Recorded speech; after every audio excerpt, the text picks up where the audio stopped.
Assalamualaikum warahmatullahi wabarakatuh. Perkenalkan, nama saya Nisa Kurnia. Nah, jadi di sini saya akan menjelaskan materi mengenai bahasa verbal dan bahasa nonverbal. Yang pertama yaitu bahasa verbal. Bahasa verbal adalah sarana utama untuk menyatakan pikiran, perasaan, dan maksud seseorang. Adapun komunikasi verbal ialah salah satu bentuk komunikasi yang disampaikan oleh seseorang kepada orang lain, baik melalui cara tertulis ataupun cara lisan. Komunikasi verbal dapat mempermudah seseorang dalam menyampaikan pemikiran, ide-ide, ataupun keputusan. Sistem bahasa verbal dapat digunakan untuk menyampaikan pesan yang mengacu ke masa lalu, masa kini, dan masa yang akan datang. Komunikasi verbal paling banyak dipakai dalam hubungan antar manusia untuk mengungkapkan perasaan, emosi, pemikiran, gagasan, fakta, data, dan informasi serta menjelaskannya. Bahasa verbal melalui lisan bisa disampaikan secara langsung atau tatap muka melalui dengan menggunakan media seperti melalui telepon, handphone, ataupun dan lain-lainnya. Sedangkan komunikasi verbal yang melalui tulisan dilakukan secara tidak langsung dengan menggunakan kata-kata yang dikirimkan melalui berbagai media seperti surat, SMS, chat, telegram, dan lain sebagainya. Dalam komunikasi secara verbal, antara komunikator dengan penerima harus memiliki bahasa dan pemahaman yang sama agar terjalin saling pengertian. Bahasa sendiri merupakan sistem lambang yang memungkinkan orang berbagi makna dalam komunikasi verbal.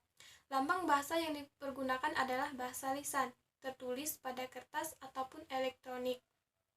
Komunikasi verbal memiliki karakteristik, di antaranya yang pertama, ringkas dan jelas, mudah dipahami perbendaharaan katanya,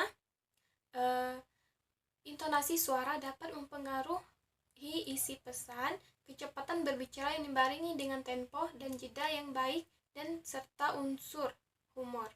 Dari penjelasan yang telah saya jelaskan sebelumnya, dapat disimpulkan bahwa bahasa verbal itu merupakan jenis komunikasi yang di dalam proses penyampaian informasinya disampaikan melalui cara tertulis ataupun lisan untuk mempermudah seseorang dalam menyampaikan maksud dan pemikiran, ide, dan juga keputusan. Selanjutnya yaitu bahasa nonverbal.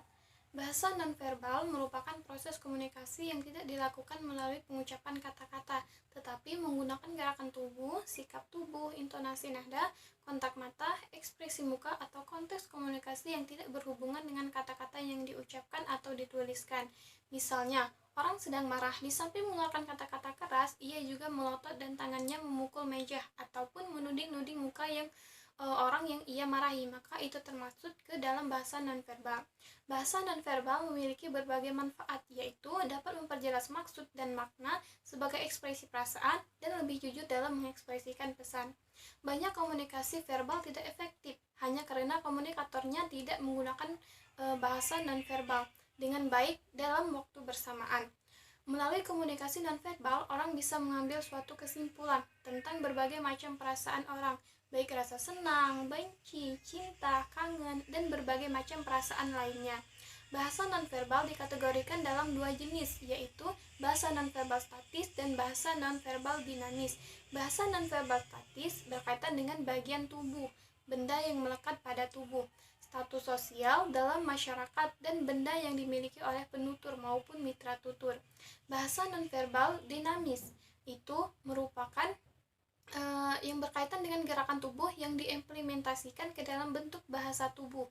Penyampaian pesan bahasa nonverbal dinamis memanfaatkan bagian dari tubuh dengan adanya gerakan atau anggota tubuh yang digerak-gerakan. Komunikasi bahasa nonverbal boleh digunakan untuk mengukuhkan apa yang dikatakan secara verbal. Contohnya, jika kita berbicara mengenai perkara yang serius tetapi muka kita kurang serius, maka orang sekeliling kurang percaya dengan apa yang dikatakan oleh kita. Komunikasi nonverbal sama pentingnya dengan komunikasi verbal. Ini karena keduanya saling bekerja sama dalam proses komunikasi. Dengan adanya komunikasi nonverbal, ia sebenarnya lebih memberi penekanan, pengulangan, ataupun melengkapi dan menggantikan komunikasi verbal sehingga ia lebih mudah ditafsirkan atau dipahami. Apabila komunikasi verbal dan nonverbal tidak sekata, maka seseorang itu akan percaya kepada nonverbal atau bahasa nonverbal. Mungkin hanya itu yang dapat saya sampaikan mengenai materi bahasa verbal dan bahasa nonverbal. Syukron. Wassalamualaikum warahmatullahi wabarakatuh.